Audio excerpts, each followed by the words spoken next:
उनको देर रात गिरफ्तार कर लेती एटीएस जी, और इल्ज़ाम लगाती है कि ये जबरन धर्म परिवर्तन कराते हैं। देखिए मैं आपको बताता हूँ, उसके पहले उसके जांच का हीरो कौन है? एडीजी प्रशांत कुमार। वो एडीजी प्रशांत कुमार जिसने हाथरस में वाल्मीकि की बेटी, जिसकी जुबान काटी गई, कमर की हड्डी तोड़ी गई, गैंग रेप किया गया, बलात्कार, तो 2020 में कहा कि कोई बलात्कार नहीं हुआ। सीबीआई की चार्जशीट है, बलात्कारी जेल के अंदर बंद है।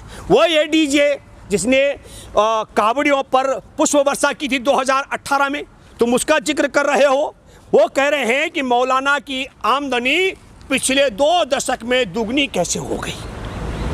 और हम पूछते हैं कि भारत की तमाम, आपके माध्यम से, कि मोदी जी आपने देश का LIC बेचा, घेल बेल सेल रेल बस सड़कें जहाज तमाम बेच डाला।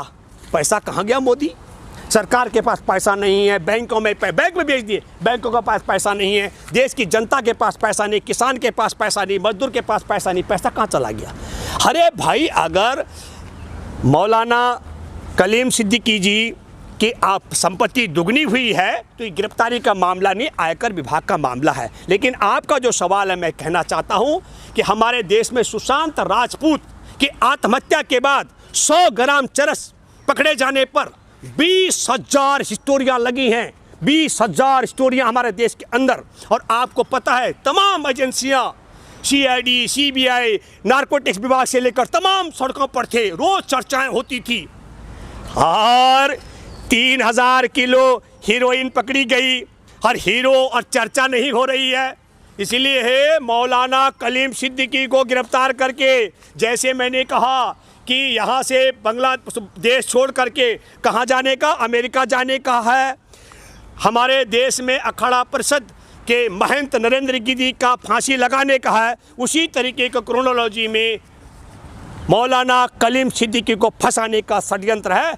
मौलाना कलीम सिद्दीकी ने कोई ऐसा अपराध नहीं किया है। पहले उन पर लगाया गया आर्थिक का मामला, उसमें वो बेगुनाह फंस गए, वो 10% वो मामला गायब हो गया।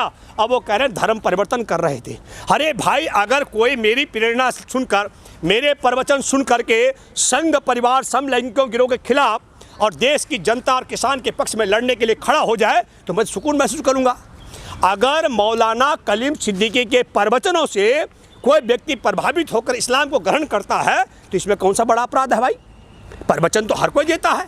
तो प्रवचन दे करके यदि कोई व्यक्ति, और मैं ये कहना चाहता हूँ, इस बात को मैं कहना चाहता हूँ आपके माध्यम से, 1000 साल पहले इस्लाम की उदारता के कारण, धर्म में छुआछूत के कारण, भेदभाव के कारण हमारे देश के करोड़ों लोगों ने इस्लाम को स्वीकार किया।